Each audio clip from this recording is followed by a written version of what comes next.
Hello বন্ধুরা, my home tutor চ্যানেলে তোমাদেরকে স্বাগত।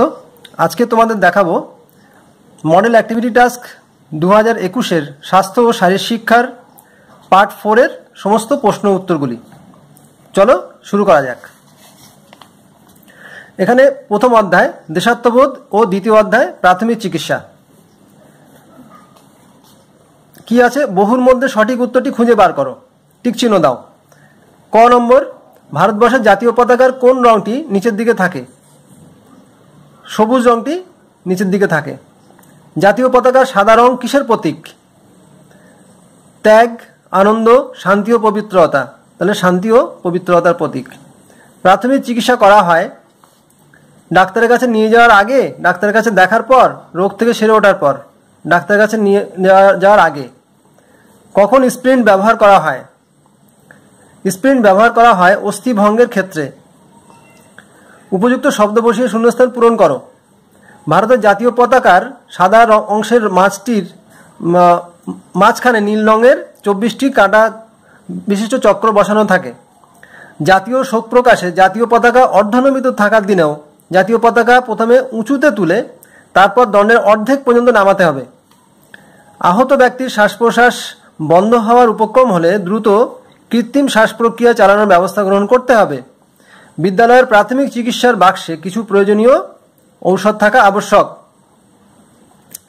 3 নম্বর প্রশ্ন, সারণীর মধ্যে সমতা বিধান করো। বাঁ দিকের সঙ্গে ডান দিকের অংশ মেলাতে হবে। কি আছে? ক, অশোক চক্র। কি আছে? কি হবে এখানে? দেখো, অশোক চক্র হবে তোমার 3 নম্বর, অবাধ অগ্রগতির প্রতীক। ত্রিবর্ণ রঞ্জিত কি হবে? 7 নম্বর, জাতীয় পতাকা। সবুজ রং 6 নম্বর, সুজলা সুফলা সমৃদ্ধ ভূমি ও তারুণ্যের প্রতীক। অচৈতন্য ব্যক্তি 2 নম্বর, দ্রুত জ্ঞান ফেরাতে হবে।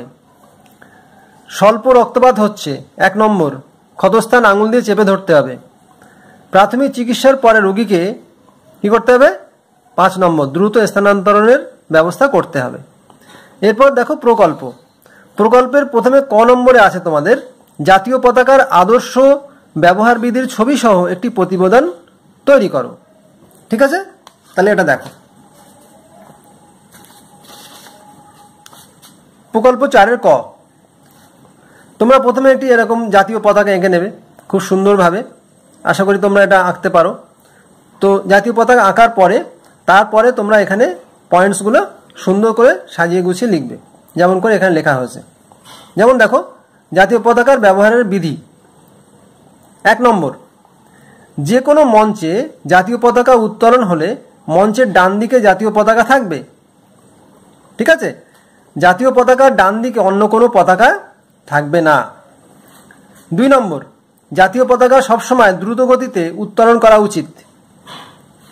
3 নম্বর, যে কোনো সরকারি ভবনে জাতীয় পতাকা সপ্তাহের 7 দিনই সূর্যোদয় হতে সূর্যাস্ত পর্যন্ত উড়তে থাকবে, ঝড় বৃষ্টি হলেও। ঠিক আছে, তারপর একটা দেখো। 4 নম্বর, রাষ্ট্রীয় শোক প্রকাশ করতে সমস্ত সরকারি অফিসে জাতীয় পতাকা অর্ধনমিত রাখতে হবে। যেমন এখানে অর্ধনমিত রাখা আছে, দেখে নাও। 5 নম্বর, ছেঁড়া ফাটা কিংবা বিবর্ণ জাতীয় পতাকা উত্তোলন করা যাবে না। 6 নম্বর, কফিন ঢেকে দেওয়া জাতীয় পতাকা মৃতদেহের সাথে কবরে বা চিতায় দেওয়া যাবে না। যদি মৃতদেহকে কবরে দিতে হয় তাহলে কবরে বা চিতায়, যে কোনো জায়গায় যদি কফিনে ঢেকে নিয়ে আসা হয় তাহলে সেই পতাকা খুলে নিতে হবে, দেওয়া যাবে না। ঠিক আছে, তাহলে এটা ক নম্বর হয়ে গেল। খ, 4-এর খ, তাপপ্রবাহজনিত অসুস্থতা থেকে বাঁচতে কি কি পদক্ষেপ গ্রহণ করতে হবে সে বিষয়ে একটি পোস্টার তৈরি করো।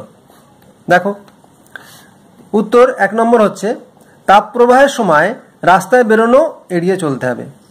2 নম্বর, রোদে স্কুলে যেতে হলে বা শ্রেণীকক্ষের বাইরে বেরোলে ছাতা, মুখে রুমাল অথবা হাত পা ঢাকা হালকা সুতির পোশাক পরতে হবে। 3 নম্বর, যতটা সম্ভব সুতির হালকা ঢিলেঢালা জামাকাপড় পরতে হবে। 4 নম্বর, একটানা রোদে না হেঁটে আধ ঘন্টা অন্তর গাছের ছায়ায় বা বিশ্রামালয়ে বিশ্রাম নিতে হবে।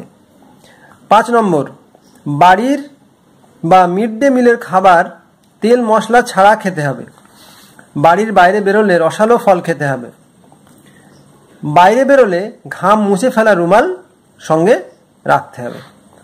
আশা করি তোমরা বুঝতে পেরেছো। এগুলি লিখে তোমরা স্কুলে জমা দেবে।